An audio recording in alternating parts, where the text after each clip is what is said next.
Hello again, David Hosie from Hosie Consulting and Training. Doing another installment of the K files today, and so give you an idea what's in the bag. It's probably a subgun of some sort. Before I get into what's in it, the bag itself is Gearworks. Looks fairly nondescript, got good handles. You can strap it different ways. There's enough things you could even make it a little bit of a backpack. Let's throw it in the back of a vehicle or pack it around somewhere. It could be an instrument case, tennis racket case. Getting made by Gearworks. It'll take ARs in two components, like a 16-inch one if you break it down. PS90 works well in it. Chris with the stock, Super V with the stock folded. I could run a shorty AK in it with the stock folded as well. But today, have full-size MP-5. That's what we're going over today. Also, what the bag can do: magazine pouches throughout. If you do your two parts of your AR, you can separate them so they don't rub up together. And if you're going to be if you're packing something to give trauma, you got to be ready to receive trauma. Little two sealable body armor stored in there, and then the third pouch, tourniquet, Israeli trauma bandage, hemostatic agent, and I threw in my stamp as well there, so it's all legal. So Gearworks sneaky bag, they make them in a variety of different colors, but that's just the transportation for it, for making the system. The system we're working today is MP-5, classic Cold Warrior gun, counter-terrorism gun, the cool guy gun, all the movies, like all the Die Hard movies, the SWAT movies, lots of movies in this. This is just an iconic gun. It's also over 50 years old and a little bit long in the tooth. We're going to talk over today what it's good at, what it's not good at, and my take on it and how I run it. The biggest thing to consider on this thing is it's fast and accurate, and that'll be the big theme throughout this. In fact, we're going to start comparing it, how accurate it can be, to a bunch of other guns up next. What I'm going to do now to show the kind of fast and accurate it can be is compare it to a lot of other guns using the timer here, just from low ready 10 rounds. It's kind of an abstract thing I came up with when I was doing the binary trigger comparisons and how fast you can run it. Those videos got censored by YouTube. I'm going to re-release them here soon if you're for some more of the classic video with redacted parts. But anyway, we'll compare a variety of guns. 10 seconds what the split time is. It's a sample size of me, and I only do a little bit of competitive shooting, so it's not going to be smoking fast, not Jerry Miculek time.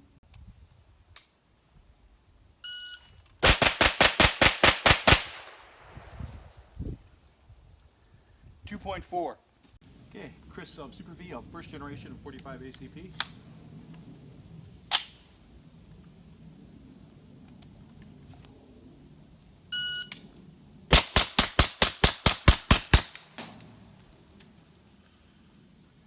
.2 seconds. It's a little on the slow side. Okay, 5.56 AK SPR.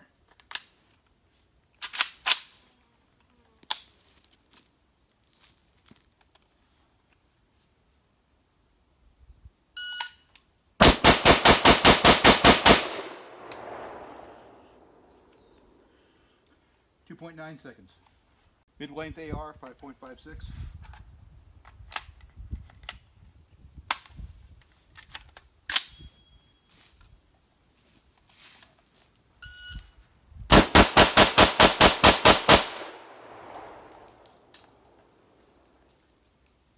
.07. Same with AAC M4 2000.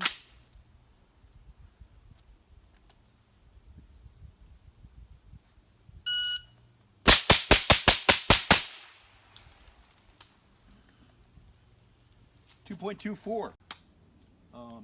PS90. Just 40 grain full metal jacket loads.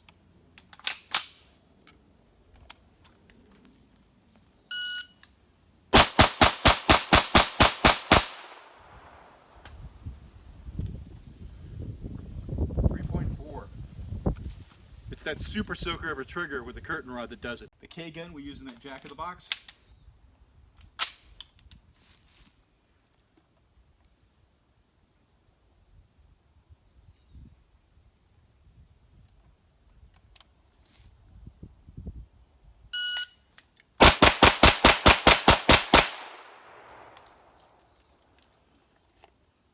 Three-point even. A lot of how this you can shoot maneuver. I'm going to do a 4x4 drill, one of the real common drills I use for skills assessment against a single target. Start out with either pistol and holster, or in this case long gun, pistol or rifle, low ready, just kind of hanging. At the beep, start moving, 4 shots while moving, 4 in the head when you stop, 4-second par time. You can do this from 3 to 10 yards, depending on your skill level, weapons platform you're using, what you're feeling like for the day. So we'll show this real quick and what it can do.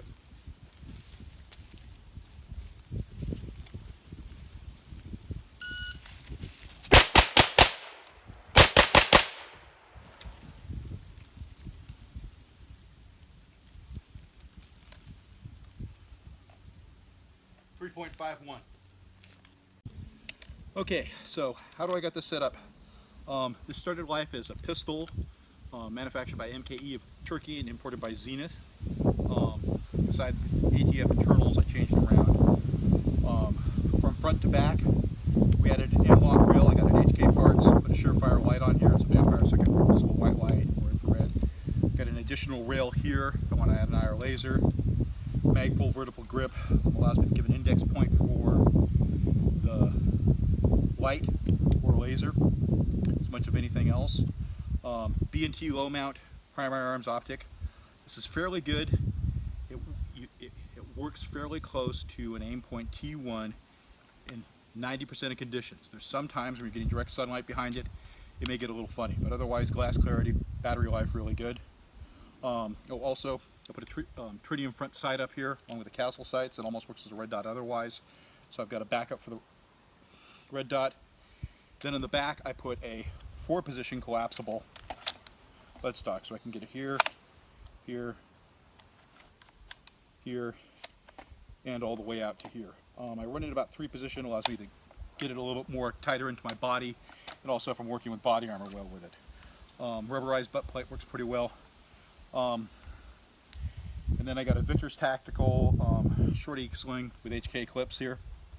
Not Victor's Tactical, Blue Force Gear, Larry Vickers sling, but it's a shorter version of it, designed for subguns.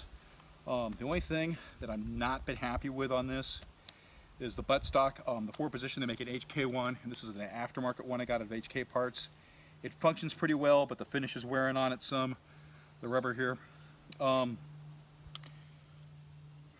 And fitting was just a little off at first. This has been a rental gun. I've had probably maybe 20 plus customers do this, and this gun right now is I'm thinking between 4,000 and 5,000 rounds in the last year. Ran through it. No real wear inside. Extractors on these can be kinds of problems. I got a couple spare to put in if I need to, but I haven't had a problem with that yet. But overall works really well. We'll splice in here real quick. My youngest daughter was able to shoot this with what we'll show as our carry armor later, and take a 350-pound boar with it in a hunt a year and a half ago. This works. It's a really easy to hit weapon. Yeah, she got a near shot at a moving animal at 30 yards. But suppressors here. It has both a tri-lug adapter and a threaded barrel. So I'm going to show both here what we can do. Tri-lug is what I used on my MP-5 K-clone, and this is a AAC Tyrant 9S. It's their really short model. Really nice light pistol, and if you want to comp package, it works otherwise. Again, the gun is clear, lock back, just locks on. A note on the tri-lug adapting here, it gets a little tight coming on and off. The paint on here was put on pretty thick. A little bit of practice and it goes just fine. What I use for ammo is, believe it or not, hollow point. 147 HST. Runs really well in this, and it's my preferred subsonic load. I tried various 147, 150 grain flat points or slightly rounded, and I occasionally get some misfeeds from that. This one runs really reliably. So I'll show how quiet this runs.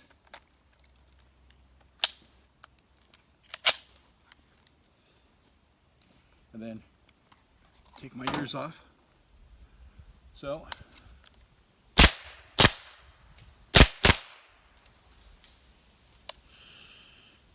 it changes the recoil impulse a little bit here. I don't run different locking blocks like some guys do. It's not perfect suppression, but it's hearing safe. Oh, little bit of things, how I go with things. And a problem that can be with these is when I'm ejecting it, do it pretty forcefully. If I do it slow and try and catch the round like I did, I did it somewhat fast and caught the round now, but if I do it really slow, I've been able to get it back into a trigger pack. It's about the only user-induced malfunction I've been able to get this thing here. And then you just pretty much got to do a timeout and take the whole gun apart. So if you're working the charging handle, work it like you mean it. So take the tri-lug off here. Again, a little tight. And then threaded, I can do a direct thread can.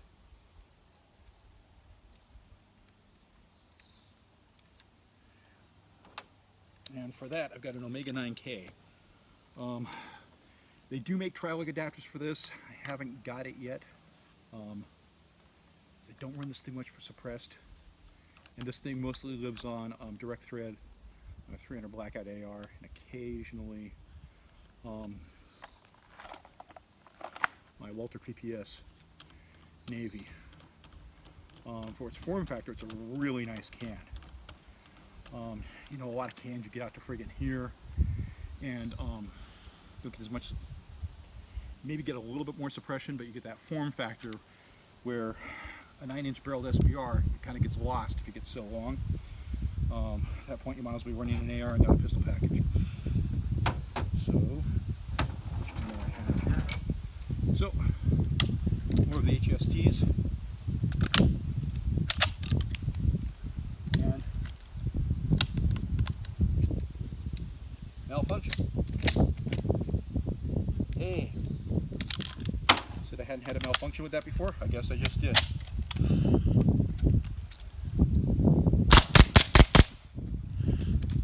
Kind of fun. You can't hear the sound quality is kind of lost over what's suppressed or not. Otherwise, this is a much nicer suppressor and a bit warm. I clear that and let it cool. It's one of the first malfunctions I've had with this. I'll just now forcefully eject. We'll pick that up in a minute. While I'm letting that cool, we'll talk over ammo. So, obviously I use the 147 HSTs here. Practice ammo. It likes 115 grain, 124 grain. I had some German surplus 140 grain NATO stuff with plus P that just loved. It worked pretty well. But what I use for duty load is, hard to see here,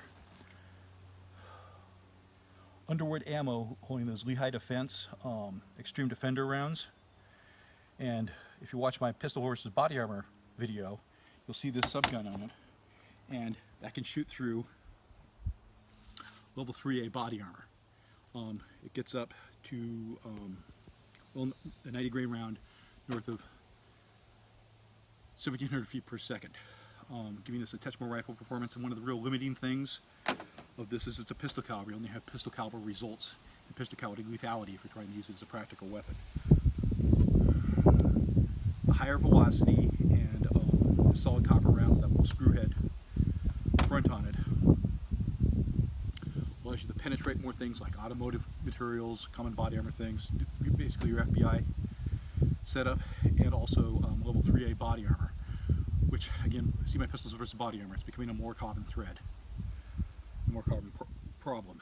And again, this is the load my, if you wonder how this performs out of a 9mm subgun, my youngest daughter, what, 14 at the time, and all of that yay high managed to drop a 350-pound boar at 30 yards, a moving animal, pretty much put it in the ear. It was dead before it hit the ground. I was able to puncture through the heavy head, go in, kill it really quick. Not exit, so that little reverse propeller design of it, again, if you can see that, getting focused there, was able to do the job. And in the sneaky bag, I actually carry 3 mags of this as the duty load. For the K gun, I'll use the subsonic stuff because it's more of a concealable little small package. That and this just doesn't handle as well with the suppressor. It just seems to be right running naked, but I guess you can see it works suppressors pretty well. It's the first time I've had a problem with 147 grains malfunction, but I'll include that anyway. We include our errors as everything else in here. And you know, learn something about the gun. Next, I'm going to show a thing I did several months ago with this out to long range with the 90 grain Underwood plus P plus ammo out to 310 yards. You have to aim a little bit higher, but you can get distance performance out of this gun. So here I am, 310 yards, the steel down there, silhouette. Got a hold maybe about 10 feet high, but this shoots flatter than a normal 9mm with that P plus P ammo and this high velocity. We got a little bit of wind today, thought. It's hard to see in this picture, but I've got maybe 8 to 10 miles an hour coming from maybe 8 o'clock. So we'll see how that works with that hold, maybe a round or two to hit, just to work that wind. So here we go.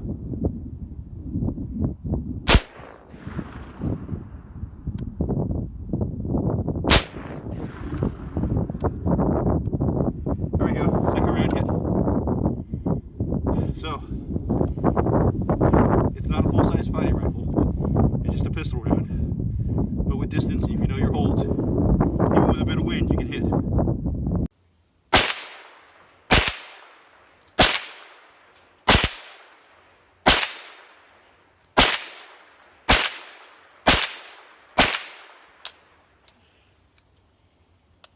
Oh, this is one of my favorite guns to shoot. That's one of the best things about it. It's just easy to shoot. So I'm here at 30 yards, hitting 6-inch plates, offhand, easy, just knocking them back and forth, about as fast as I can acquire a sight picture. And hitting with every round. It's just that easy to shoot, and it's just a fun gun to shoot. I've even got suppressed 22s that aren't as fun as this. A lot of people that I rent it to find it just a fun gun to shoot. Its practicality, it can be an actual fighting gun. With the, you can run it subsonic with 147 grain HSTs. This thing has been cleaned about 500 rounds before we started this video, so being a rental gun. That might be by when we have the malfunction, but normally it runs really well. You can also run it with that plus P ammo. That's a good fighting gun. Throw it in as a truck gun in that sneaky bag or something else like that. Lots of possibilities with this gun. It is thought old in the tooth. Besides being pistol caliber and having those limitations, over penetration is more of a problem with this with the rifle rounds. Is reloading. I'm on a short right now, so I keep the magazines reloaded here. I got a rack, pull out the magazine, insert, pull, push, and re-engage. You can see that it's a lot slower to reload than an AR. Also, it's hard to see here. Let me clear this out real quick. Again, pick that up later. Clear. Get a bit closer here for this. My thumb can't reach that here. I've got to break my grip. So when I'm in my low ready position, I break my grip, then I complete my hand down here. So that's hard to see. I'm going to have it back here to work that safety. And then go forward. Unless you got like ET size thumbs. I've got a medium size, I wore medium sized gloves. I got to break my grip to do it. Do otherwise, and then I got the awkward charging handle, and there's no bolt open device. It's in part, I think, because it's meant to wear gloves. Actually, the funny thing, HKs and AKs have a lot in common. It's funny, like both sides from the Eastern Front learned some of the same lessons with triggers you can use with heavy gloves and a little awkward. Charging handle and no bolt hold open device. You actually run them pretty similar too.